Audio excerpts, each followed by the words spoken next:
Blog Talk Radio.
Hello and welcome to episode number 138 of Songs of Selah here on 17 Numa Radio.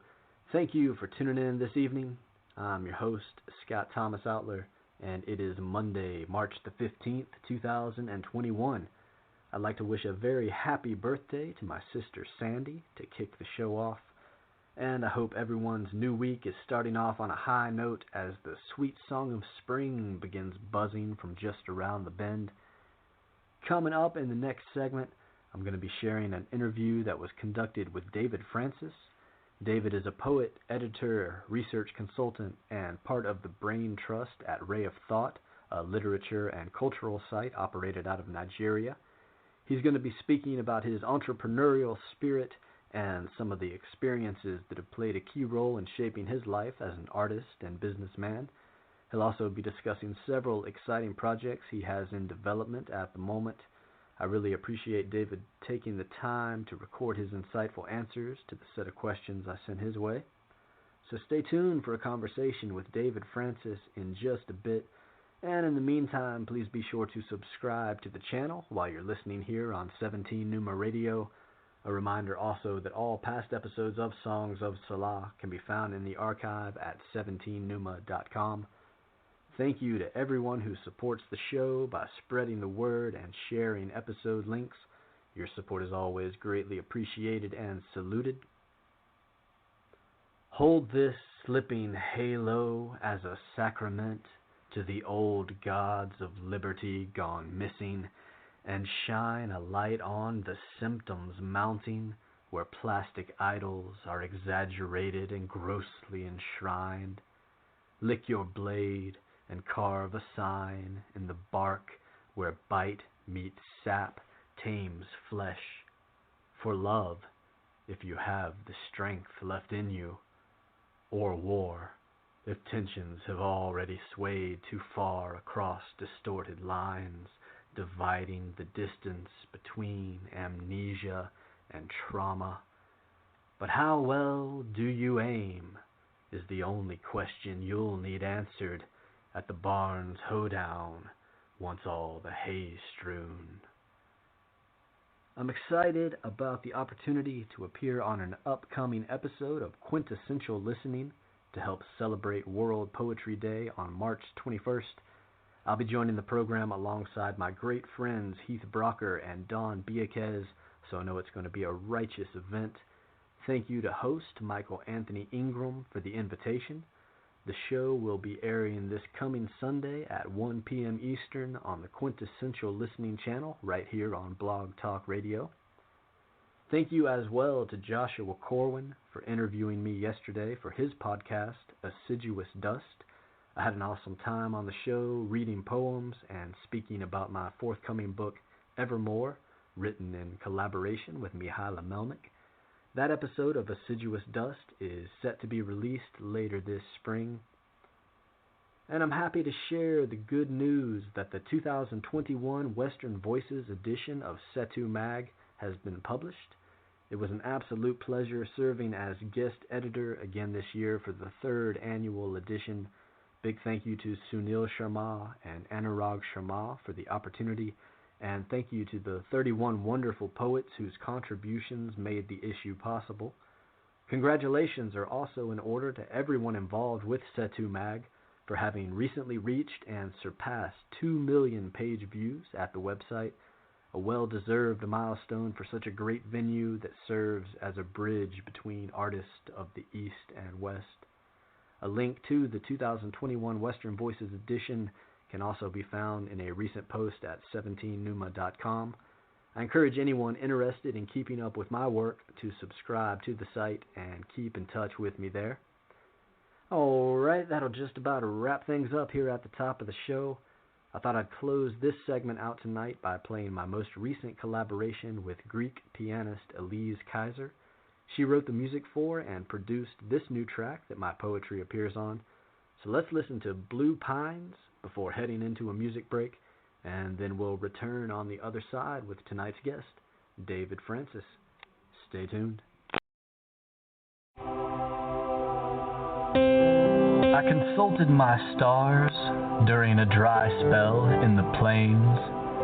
They told me to lie down in the grass, make a blanket of the leaves. Told me to build a fire in the season when the sky grows cold. Told me age is just a number until it kills you. Warm in the bones where the ache melts. Told me the trees will always love you, but they alone cannot protect from a storm. Told me that even saints will cheat when they're trying to save the soul of a sinner. Told me clocks of time are just illusions, so add another hour when you're feeling slow. I spoke to my ghost in the night with the moon hung low. They told me every choice leads to another, but don't forget to breathe. I'll sigh, if you will, gasp between notes of shadow and shade. Good morning, soft smile. Great consequence in the space where anger and love both swallow the tail we've been chasing. 0 point graduation, hallelujah-induced hallucinations. They seeded the skies with prayers of smoke and chimera poisons. Magnetic tongues, wet, spark, electric hymns. Messy with the way we hum our promises, but well-tuned to the bed of salvation.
heart.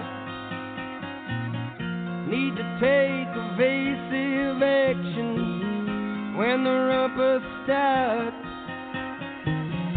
Here we are, buck naked, yeah, but where should we begin when it's not the flesh we're after, but the howling ghost within?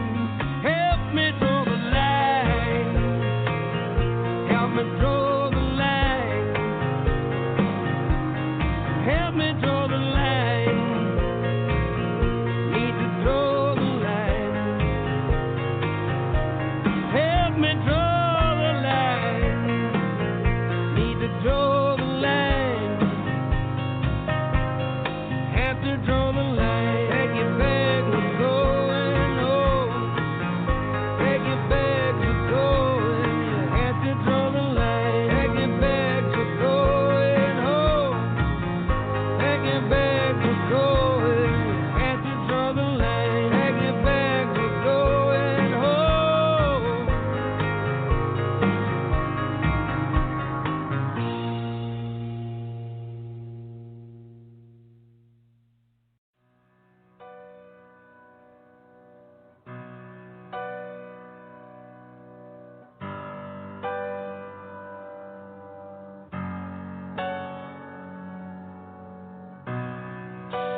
I don't care if it's too late for this. I'm just too tired.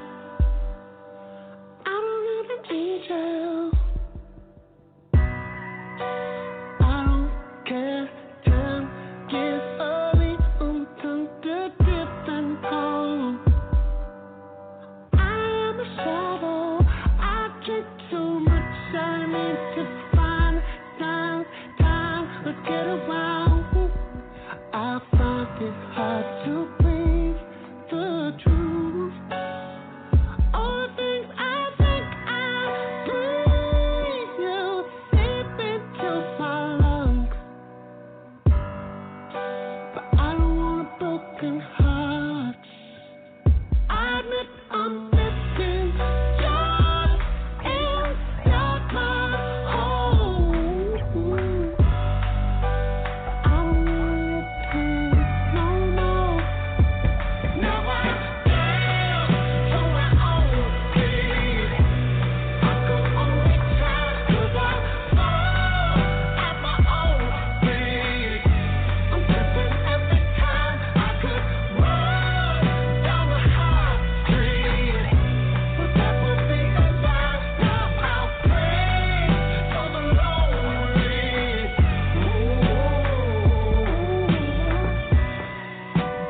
I don't care.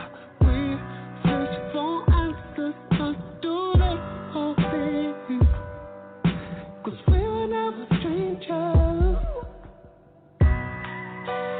I felt everything was effortless, unnatural. A moment creature. Now I am to my own feet. I could only try 'cause I fall at my own feet. I'm tripping every time I could run down the high street. But that would be a lifestyle I'll pray for the lonely.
back to Songs of Selah here on 17 Numa Radio. If there's anyone listening who is interested in appearing as a guest on a future episode of the program, please feel free to get in contact with me via email at 17numa@gmail.com, and I'd be more than happy to get you set up for an episode coming up later this spring. Tonight's guest, David Francis, is a research consultant, a professional editor, a registered car dealer, a philosopher, and a writer from Nigeria. He is also an instructor and principal lecturer at iStrack Institute and Resource Center in Abuja. David recently co-authored a book with his wife Helen titled Against All Odds, and his poem, What I See When I Look at Me, was termed one of the best poems of 2020 by the editorial board at Mad Swirl. His works and poems have also been published in the Placeau Journal, Plateau State, the Periscope Magazine, the Seeker's Delight Magazine, LC Easy, and other venues. He is a performance poet and the founder of The Expressionist, a growing movement that sponsors students to grow in their love for the arts.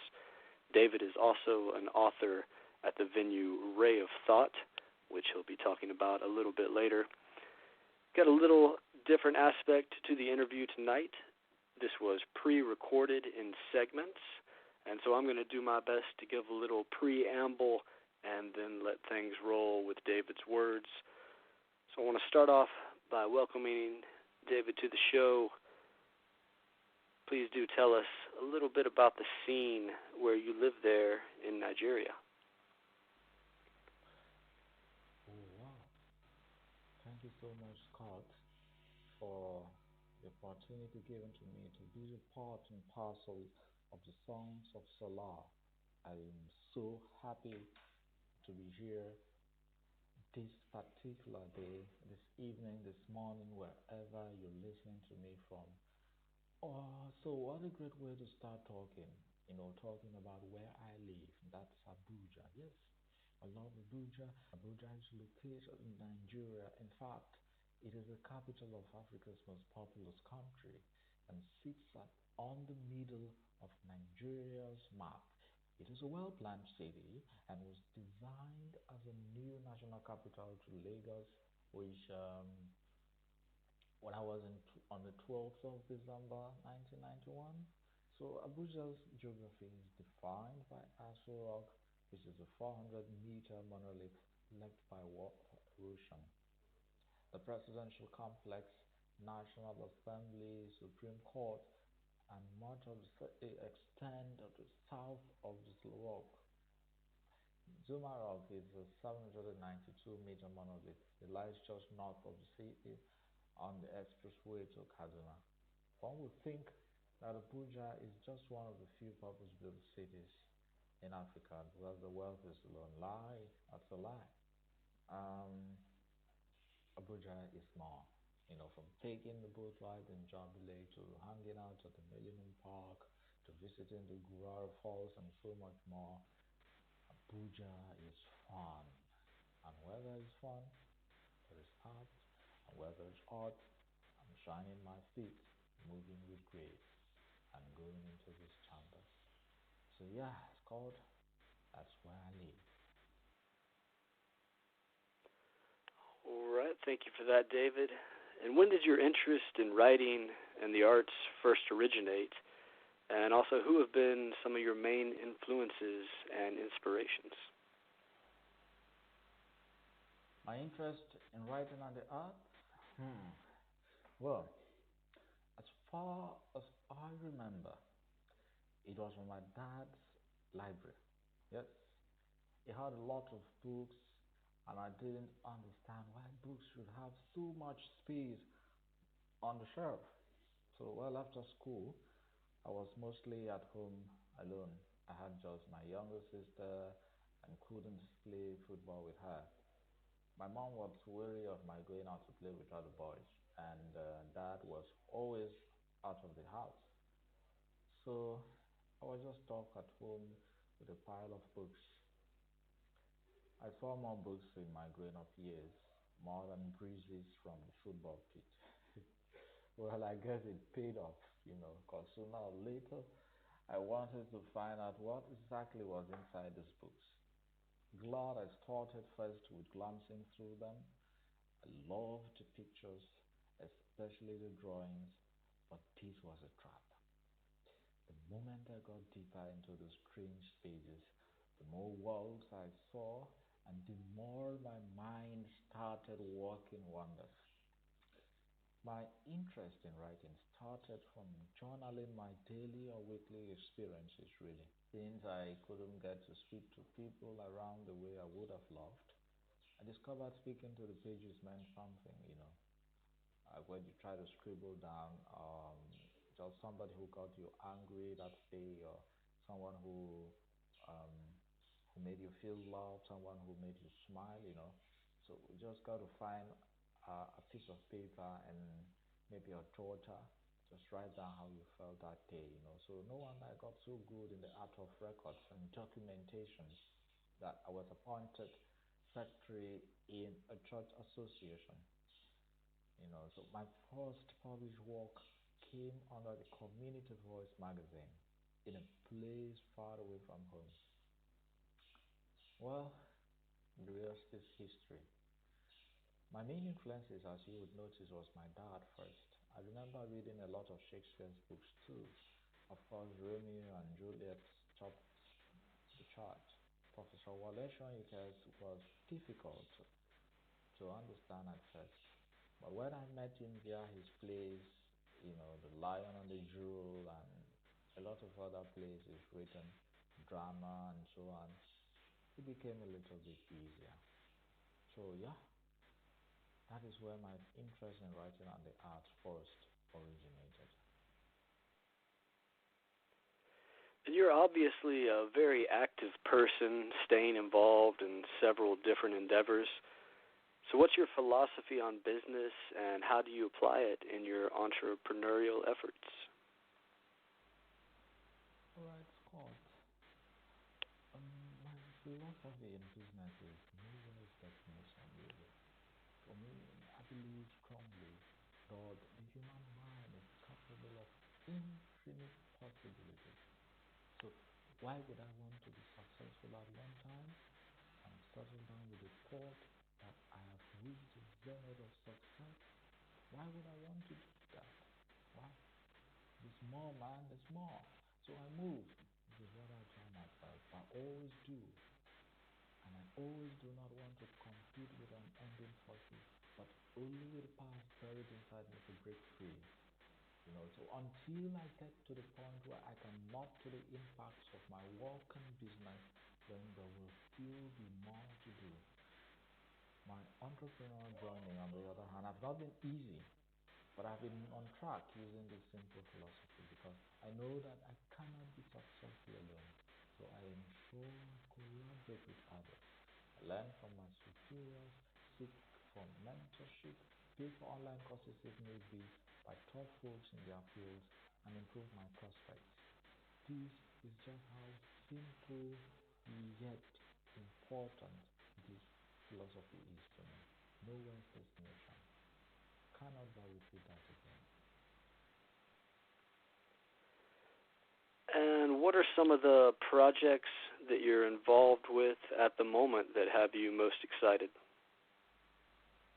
Well, Scott, at the moment, I'm looking forward to put my writing school on the map. So far, I have professional tutors in poetry, copywriting, research writing, business writing, and script writing. Part I take creative writing and children's book writing. As a writer, I'm always of the opinion that one can write for fun, write for an audience, as well as write to earn, to get money. Because I am also a firm believer in dreams coming through hard work. I tell any young artist that comes close to me this: hey, you love writing? Good. How about you get a job too? Or make writing your job? Yeah, it's as simple as that. My other projects deal with UTV and online media that does a lot of news reportage, sports, fashion, and so on. As a matter of fact, I am the leading host of the Artist Timeline TV program. On this program, artists in Nigeria and beyond will get to share on screen how their journey has been like. There are a lot on my table, really, and I would look for better ways to share how involved I am with all the projects scratching my skin for attention. Should I mention that finding love and getting married is one project I'm looking forward to too? Well, let's see about that. And as mentioned at the end of that answer, congratulations are now in order for David and his wife in their recent marriage. So I want to wish them all the best and a happy life together. Next up, I asked David how he has been spending time in recent months during the coronavirus pandemic and what the situation is like there in Nigeria in that regard. Shortly after the virus struck my country, I was having a good time thinking of enrolling an American into my writing school. She wanted to learn how to write a children's book. That very week, I sent her a reminder. I was hit by the sad, really, really sad news of her lost job in the wake of the pandemic in America. Thousands and thousands and thousands of Americans, I heard, lost their jobs as a result of the pandemic. That was the first time I understood that the virus had come to break us in one way or the other equally. I haven't really been affected like millions of others out there, to be really honest with you, Scott. I still eat food and go to work. Of course, this is the case because I got a new job and left Abuja, Nigeria to resume work at Africa's biggest child development center, So I got lucky, and the week I traveled away from Abuja, a nationwide lockdown was announced. The pandemic affected me in a lot of other ways. I couldn't go to the bank. I was afraid of giving a handshake and receiving one, still scared, and I went out with a face mask, in fact. In the midst of all this, I had to start teaching the children in our center the art of performance poetry as a way of connecting both them and myself, to some higher value than thinking about being sick. Like one of them taught me, lockdown is not shutdown. I think I agree. We were first introduced through our association with the Ray of Thought venue. Can you speak about how you got involved with Ray of Thought originally? Yes, Scott. We were first introduced through the website, Ray of Thought. Ray of Thought has come to stay because it is colored with the passion of young people. Youthful exuberance, when put right, is quite productive. The founder of that great platform, David Antia, had reached out to me in the early days of the platform. It was a long chat that grew into our friendship and into what everyone sees today. Like me, David is passionate about connecting great minds together, and thank goodness such connections brought me to you. I still remember reading one of your poems, Of Fire and Ice, and I was like, what planet is he from? Who writes a poem this way like a god? You know. So yes, I love your poems, and yes, each time you announce that you have been published somewhere, I hurry to read such works and appreciate them. At Ray of Thought, I am not just an author, but a consultant too. At one time, I was invited by members of the team to come speak to a teeming population at the conference at the University of Rio, Akwa Ibom State. My paper was titled Connections between suicide and education. For me, it's really a thought. It's been an incredible journey.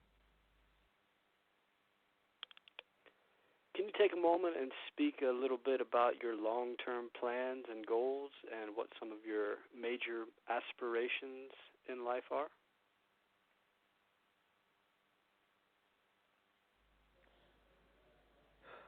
What are my long term plans? Well, I I have a strong laid out plan to work with international development organizations. Every step I have taken is geared towards that really. But in the process of waiting for that time to come, and I hope it comes soon, I will concentrate on building necessary skills and putting myself at the advantage. So I would want to go back to class to lecture students too. I mean, I love teaching. Nothing beats it for me. My major aspirations in life, wow, I have a thing for traveling and I would sell all my shoes to ensure that I don't mess with any opportunity to travel to a new place or country. I want to try new plates of food. Find and sustain love in a place that smells differently. Take new courses for knowledge and money sake. And of course, get a house of my own. This one is top on the list of aspirations. Oh, God has me. What is some of the main advice you would like to pass on to budding artists and entrepreneurs? Be patient with yourself and your art. I wish I can re emphasize that over and over again to budding artists and or entrepreneurs. Be patient with yourself and your art. Everything is process and you should respect that process. But while patient, connect, network, and work hard as much as you need to sit down and eat. You'll still die nonetheless. So chill, man, chill. Great advice there, and love the energy with "So chew, man, chew." Couldn't have been said better. So, what pivotal events do you look back on as having helped the most in shaping your path and influencing your journey? I'm the only son to my dad. He wanted me to be an engineer, but somehow I wanted something else. I just didn't know what that thing was. Not to worry. I studied and worked with him for a while, then with another engineering company, and I'm sure I didn't get to think much about what to eat or friends to hang out with. But in those moments, I discovered deep within my spirit that I wanted to be more and to do more. So, yes, I remember the morning I had to tell my dad I was quitting and leaving home for some other purpose. Call that day and the silence that lived in my father's house. No one was happy. My mom held my hands the next day. I was to leave home. It was a few weeks just after I told my dad that I was done working with him and for the other company. So she said to me, it's difficult, but no matter how it is out there, remember home. Just remember that we will take you back if all doesn't go well.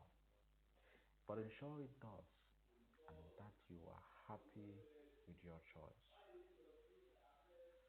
Wow, there were rivulets of tears breaking free from my eyes that day, and I would never forget that day. That singular event, leaving home to pursue my dreams, also meant that I make each new place I would visit a home. So whether I'm working with people who don't speak my language, understand the reality the way I do, or just different from me in one way or the other, a part of me wants to find a home in these people, these jobs, these new places. And with finding a home comes finding growth, purpose, and following the path destined for me. That pivotal event alone. I know there are others, but that singular pivotal event alone have helped the most in shaping my path and influencing my journey. Thank you for sharing that, and thank you so much for your time here tonight, David. If there are any other topics or aspects of life that you have on your mind that you'd like to address, please feel free to do so. The floor belongs to you. What is it about the Mona Lisa of Leonardo da Vinci that makes millions of people talk and admire? What about the creation by Michelangelo? What about the Starry Night by Vincent van Gogh? What about Guernica by Pablo Picasso? What about Venue de Milo and a host of others? What is popular among these creative giants? I've asked myself. Well, I've been thinking about these questions myself. And the increasingly worrisome question for me lies in trying to understand the emotions they all wanted to pass to the world. So when I stand in a gallery and listen to music or a poem, I want to travel into the emotions of the artist. Sometimes I get it. At other times, I have to think about it. And for me, this metacognition summarizes what art does to us all. If we all get what the artist does at the instant we see or hear it, then it means that our life has been thrown back at us. But if we get to think about what we hear or listen to, it means that we have left the mirror of ourselves to ruminate on the rest of the world. This is where someone like Isaac Newton, Einstein, Archimedes, John Nash, Darwin, and a host of other incredible scientists will fall in. They left the realm of thinking about themselves. Do we remember the analogy of the mirror I gave before? They left the realm of thinking about themselves, of looking at themselves at the mirror, to thinking about the world. So here's my one understanding about this. Superior thinking and reflection comes from us to others. Nothing matters first than the self, followed by the other. You know why?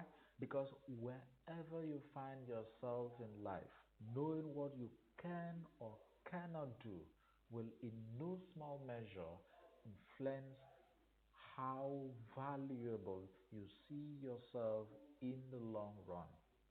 Sometimes as artists, when we are done creating art in whatever form for the entertainment or betterment of the other, we normally find ourselves alone after the light is out.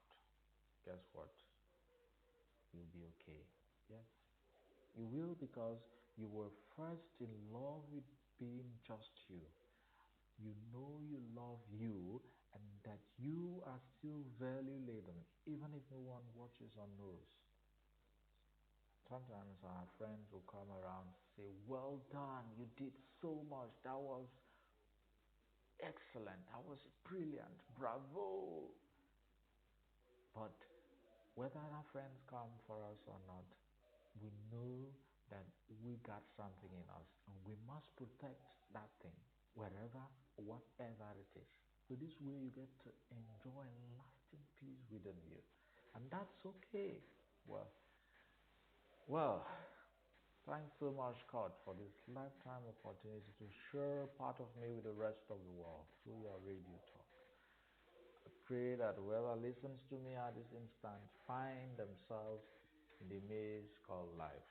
I'm so happy, so happy for having me. So grateful. Thank you. Thank you, and thank you, Scott. Well, all thanks are in order to David Francis. I really appreciate him taking the time and finding the space to answer those questions that were sent along, and really appreciate the insightful answers that he gave, some great advice there as well. And once again, want to congratulate David and his new wife, Helen, on their marriage, and wish them a very happy life up ahead. So thank you as well to everyone who has tuned in here tonight. Hope you enjoyed the interview. If you did, please feel free to share the link with your friends, and the show can be listened to in the archive anytime after it's finished airing here tonight. Also, join the program again next Monday at 8 p.m. Eastern, as we're going to be inviting Red Fox and several authors from Alien Buddha Press who are going to be joining the program to share some selections from their recent books. Always a great time when authors from Alien Buddha Press join the show, so looking forward to that. Just want to wish everyone a happy spring season ahead. Stay inspired, stay peaceful, and until next time, Selah.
Bravissimo, hip hip, hooray! What a glorious display! Melt our joyous hearts away under the mushroom cloud confetti.